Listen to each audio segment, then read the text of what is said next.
আরে স্যার আপনি?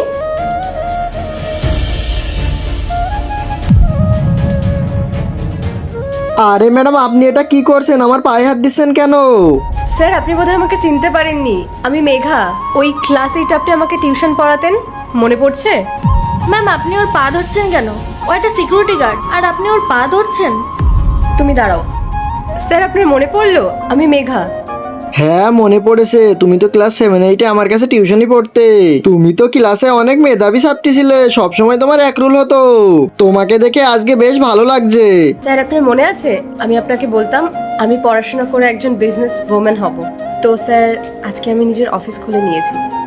এই অফিসটা আমার, আর ওই সামনে আমার আরেকটা অফিস আছে।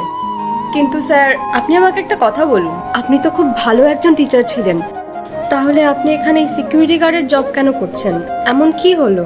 তার আগে যারা নিচের সাবস্ক্রাইব বাটনটা সাবস্ক্রাইব করবে তার বাবা মা যেন অনেকদিন বাঁচে, আর যারা ভিডিওতে লাইক করবে তাদের মনের আশা যেন পূরণ হয়, আর আমি দোয়া করে দিলাম। কিছুই না, আসলে আমার অনেক শরীর খারাপ হওয়া শুরু হয়েছিল, এই জন্য মানুষজন আমাকে আর টিউশনই দিচ্ছিল না। এই জন্য এখন কষ্ট করে আমি এই কাজটা করতেছি। বন্ধুরা, নেক্সট পার্ট চাইলে কমেন্টে জানিয়ে যাও।